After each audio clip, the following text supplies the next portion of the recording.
উনি যে তথ্যটা দিল যে এক একটা আমটা 500 থেকে 1000 টাকা বিক্রি করে এবং অন্যান্য বছরের তুলনায় এবছর নাকি আমটার দামটা একটু কম। আমরা কাছে মনে করেন যে 5000 থেকে 15000 টাকা পর্যন্ত নৌকা আছে। নৌকা আছে, হ্যাঁ, আর ফলে যে যতটা নিতে পারে। তো এই কুনিয়ে ব্যবহার করে জাল ছড়া যে মাছ ধরতো, এই দৃশ্যগুলো এখনো কিন্তু চোখের সামনে ভাসে। এমন কোন কৃষি পণ্য নাই যে এখানে পাওয়া যায় না, সবকিছুর হাট এখানে। আগে যে জমাদান তা হিডারে হ্যাঁ নাও নাই বাজারটা এমন বলে আমরা আসতাম পারছি না বাজারও।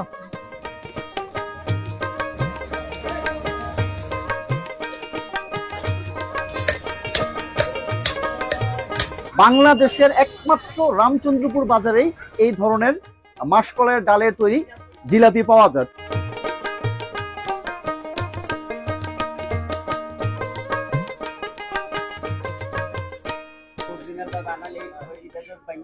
লাগানোর পরে দাউদ বানা। তবে আরেকটা কথা বলে দিই, কিছু লোক আছে, আমরা কিন্তু বাংলাদেশের মানুষ, ধৈর্য ধরে।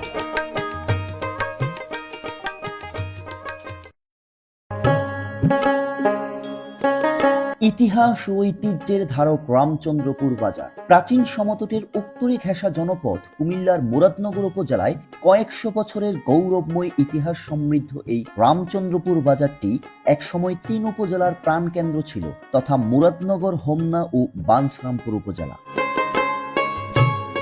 কৃষি প্রধান এই জনপদে রামচন্দ্রপুর বাজারটি তিতাস নদীর পাড় সংলগ্ন, তাই 3 উপজেলার প্রাণকেন্দ্র হলেও একটা সময় ঢাকা, চট্টগ্রাম, নারায়ণগঞ্জ, বরিশাল, নরসিংদী, সিলেট, রাজশাহী সহ দেশের বিভিন্ন অঞ্চল থেকেই কৃষিজাত পণ্য সামগ্রীর মালবাহী ট্রলার, লঞ্চ ভিড় জমাত এই রামচন্দ্রপুর বাজারের ঘাটে।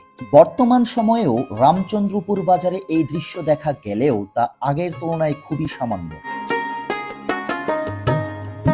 এই জনপদের লোকজন একটা সময় এই রামচন্দ্রপুর বাজারে বর্ষাকালে নৌকা এবং খরা সিজনে কাঁধে ভার বহন করে ধান, চাল, গম, সরিষা সহ বিভিন্ন ধরনের কৃষিজাত পণ্য সামগ্রী নিয়ে আসতো কেনাবেচার উদ্দেশ্যে। যদিও কালের বিবর্তনে তথা জনজীবনে আধুনিকতার ছোঁয়া, গ্রাম ভিত্তিক রাস্তাঘাট ও বিভিন্ন জায়গায় দোকানপাট, বাজার সৃষ্টি হওয়ায় রামচন্দ্রপুর বাজার হারিয়েছে তার জৌলসপূর্ণ ঐতিহ্য।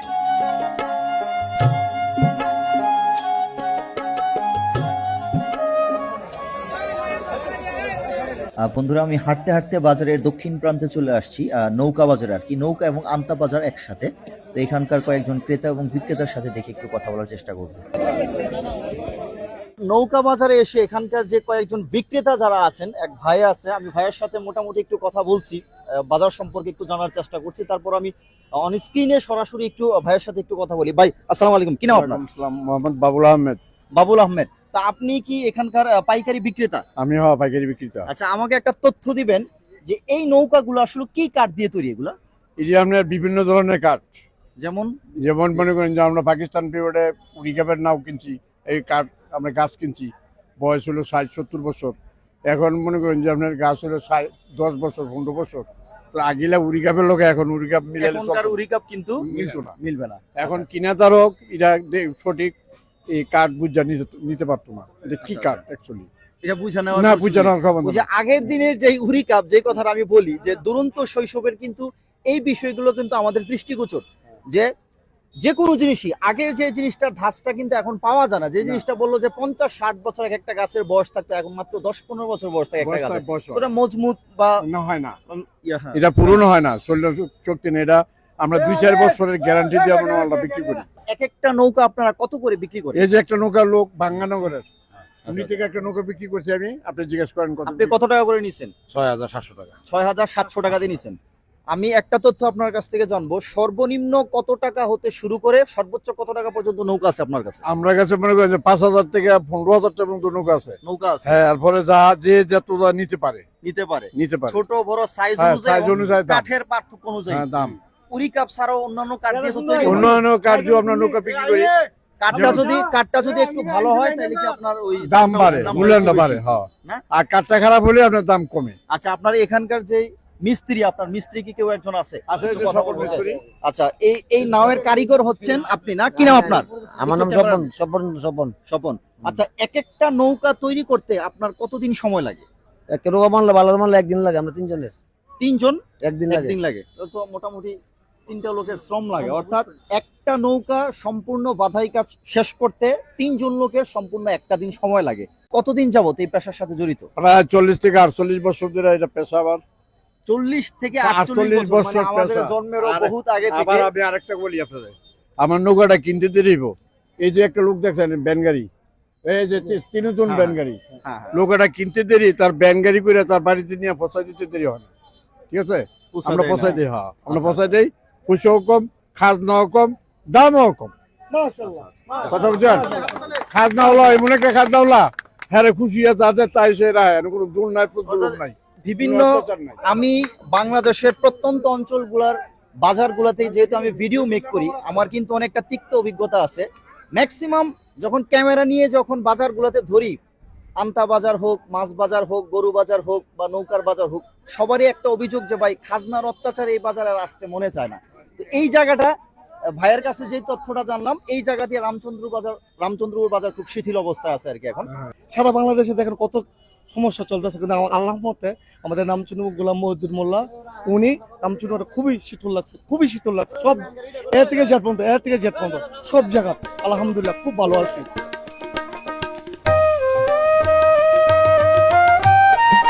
এখন যেহেতু বর্ষার সিজন, তো গ্রাম অঞ্চলের প্রত্যেকটা বাজারেই কিন্তু বিভিন্ন ধরনের মাছ ধরার জাল কিংবা আন্তা বিক্রি করা হয় আর কি। আর আন্তা আমার সামনে এই এই যে খাঁচা দেখতেছেন, খাঁচাটা হচ্ছে একটা আন্তা। আন্তা হচ্ছে মাছ ধরার এক ধরনের বিশেষ খাঁচা, যেটা বাঁশের তৈরি বেত কিংবা মুলির তৈরি এক ধরনের চিকন বেত দিয়ে তৈরি করা হয়। তো আন্তা রামচন্দ্রপুর বাজারে কিভাবে বিক্রি করা হয়, আমি এখানকার একজন পাইকারি যে ব্যবসায়ী, উনি পাইকারি এবং খুচরা আন্তা বিক্রি করেন, ওনার সাথে একটু কথা বলি। আসসালামু আলাইকুম ভাই, কি নাম আপনার? আমার নাম আবুল কাসেম। আবুল কাসেম, বাড়ি কোথায় আপনার? বাড়ি মুকলিশপুর, বাঙ্গারা মুকলিশপুর। বাঙ্গরা বাজার থানা, মুকলিশপুর। হ্যাঁ, হ্যাঁ। আচ্ছা, এই আন্তার ব্যবসা আপনি কতদিন যাবত করেন? এটা মনে হয় না আমার আব্বাই কইরা গেছে, তারপরে আমরা আমার আব্বাতে শিখতে আমরা করতেছি আর কি। এক একটা আন্তা কত টাকা করে বিক্রি করে? এটা মনে হয় 500, 600, 700, বালার হইলে 700 আর কি। অন্য ভালো বছর হইলে 700 অন্য বছর এটা 1000, 1200 করে বেচা হইছে। এরকম বিক্রি। এবছর কি একটু দাম কম? করে অতিরিক্ত কম। এবার মনে হয় লস, প্রতি মালে 50 থেকে 100 টাকা করে লস। এখন তো পানি বর্ষা- হইছে না তো। পানি তো একটু কম হওয়ার হ্যাঁ, পানি কারণে কম। লস। এটা হচ্ছে পানির কাছে, পানি একটু পানি। বেশি হইলে আমটাটা একটু বেশি বিক্রি হয়। পানির একটু বেশি। আচ্ছা, আপনার তৈরি করতে সময় কিরকম লাগে? একটা আন্তা তৈরি করতে একজনের একদিন লাগে, একদিন লাগে? একটা মানুষের একদম সম্পূর্ণ একটা একেবারে দিন পুরো লাগে? একদিন লাগে একটা। তাহলে একদিন যদি যায়, রোজ কত একটা মানুষ? রোজ আমরা পুষে না। 1000 টাকা দিয়ে কি পুষে? ওই যে এই কারণে পুষে মনে হয় এক ঘরের মেয়েদের ছুটকা বুইরা মিলে বা 4-5 জন আছে, হেরা মিলে মিলে জিলে করে করতে হয় আর কি। এই কারণে। আচ্ছা, ঠিক আছে, বিক্রি করেন তাইলে ভাই। Okay. তো উনি যে তথ্যটা দিল যে এক একটা আমটা 500 থেকে 1000 টাকা বিক্রি করে, এবং অন্যান্য বছরের তুলনায় এবছর নাকি আমটার দামটা একটু কম, এই তথ্যটা দিল, কারণ পানি কম হওয়ার কারণে নাকি আমটার দামটা একটু কমে গেছে আর কি। তো ওনাদের যে অভিযোগটা, আসলে গত বছরের তুলনায় দাম অনেক কম হওয়াতে একটা আমটা তৈরি করতে যেই পরিমাণ শ্রম বা শ্রম যায়, ওই পরিমাণ আসলে তাদের ন্যায্য পারিশ্রমিকটা কিন্তু তারা পাচ্ছেন না।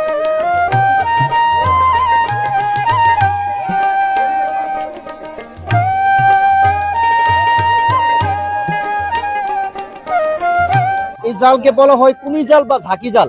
আমার এখনো মনে পড়ে, যখন আমি প্রাইমারি স্কুলের ছাত্র, ছোটবেলায় যখন শহর থেকে যখন গ্রামের বাড়িতে আসতাম, আমার চাচা আমাকে সাথে করে নিয়ে যেতেন বিভিন্ন পুকুর কিংবা ডোবা নালায় গ্রামের বাড়িতে। তো এই কুনিয়ে ব্যবহার করে জাল ছড়া যে মাছ ধরতো, এই দৃশ্যগুলো এখনো কিন্তু চোখের সামনে ভাসে। তো আগে যে বললাম যে রামচন্দ্রপুর বাজারে আসার পর দুরন্ত শৈশব মনে পড়ে যায়। এই ধরনের জাল কিন্তু রামচন্দ্রপুর বাজারে এখনো পাওয়া যায়। ধারণা করা হতো বাংলাদেশের হাতে গোনা কয়েকটি বড় বাজারের মধ্যে মুরাদনগর উপজেলার এই রামচন্দ্রপুর বাজারটি ছিল অন্যতম। নদীর পাড় সংলগ্ন হওয়ায় নৌপথই ছিল মালবাহী পণ্য যাতায়াতের প্রধান হাতিয়ার। উল্লেখ্য, সাপ্তাহিক প্রতি মঙ্গলবার দিন এই রামচন্দ্রপুর বাজারে হাট বসে।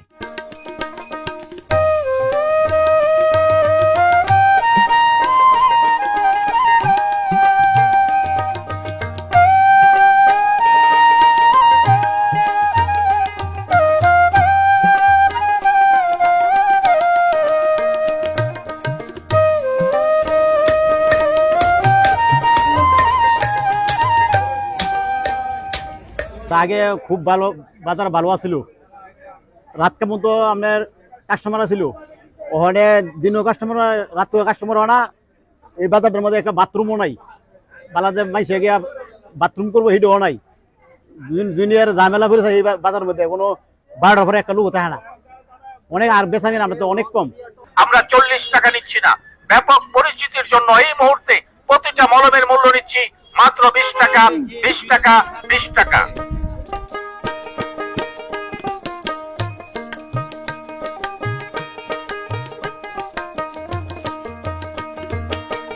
গ্রাম বাংলার এই হাটগুলোতে সাপ্তাহিক হাটের দিন বিভিন্ন মলম কিংবা তাবিজ বিক্রেতাদের দৃষ্টিনন্দন সব ক্যাম্পেইন আমাদের মনে করিয়ে দেয় দুরন্ত শৈশব। যে কোনো জায়গায় কাইটা গেছে গা রক্ত বাড়িতেছে, এটা গসাটা লাগাই দিবেন, রক্ত পড়া বন্ধ। পোড়া জায়গায় লাগাই দিবেন, মহিলারা আগুনের কাজ করতে গিয়ে হঠাৎ করে গরম জিনিস করে হাতের মধ্যে ঠোসা উঠে গেছে, এটা ঘরে আছে, গসাটা লাগাই দিবেন, ঠোসা উঠবে না, জ্বালা পোড়া করবেন। আরেকটা বেলা দারুদের কাজ করে, বেলা দারুদটা চিনেন না? কথা কয়ের খাদ যায়, কথা কয়ের খাদ যায়। একজনের খাল যাইতেছে, আরেকজনের কয় জিলাপি খাও, তোমার জিলাপির থেকে আমার খাদ্য নিমো। মাছ বাজারে গেছে, মাছের দাম জিজ্ঞেস কত, 350 টাকা, 550 টাকা দিতে।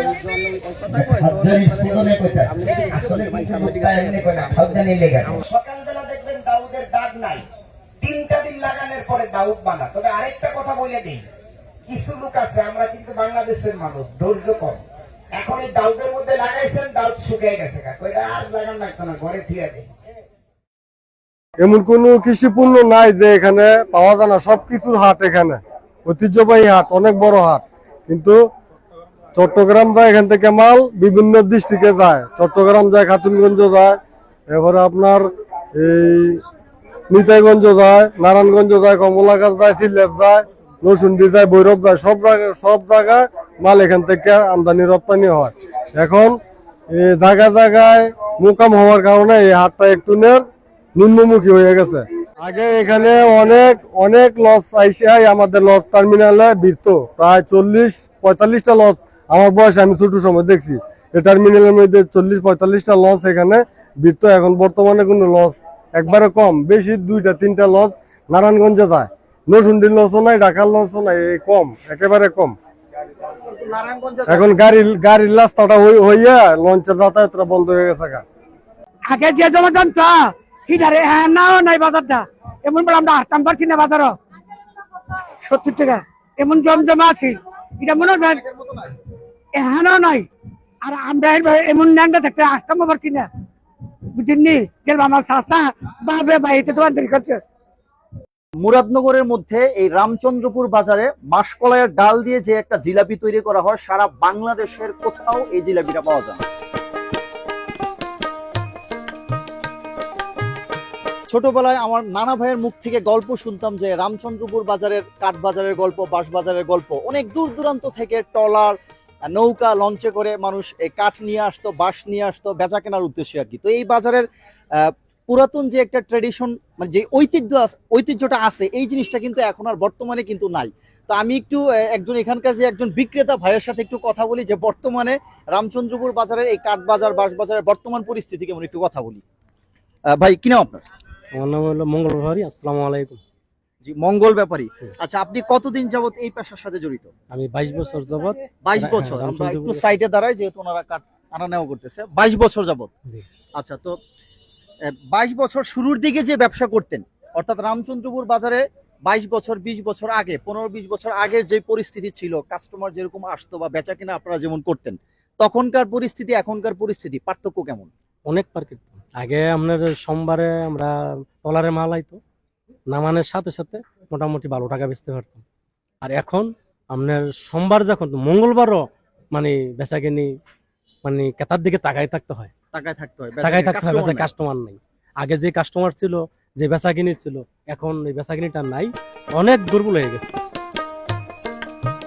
তোকে আজ এ পর্যন্তই। মুরাদনগর উপজেলার এই রামচন্দ্রপুর বাজার থেকে আজকের মতো এখানেই বিদায় নিচ্ছি। ভিডিওটি কেমন লাগলো অবশ্যই কমেন্ট করে জানাবেন। যারা ফেসবুকে দেখছেন, ভিডিওটি বেশি বেশি শেয়ার করার অনুরোধ রইল এবং আমার এই MMRF অফিসিয়াল পেজটি ফলো দিয়ে পাশে থাকবেন। দেখা হচ্ছে পরবর্তীতে নতুন কোনো ব্লগ নিয়ে। সে পর্যন্ত সবাই ভালো থাকুন। ধন্যবাদ সবাইকে।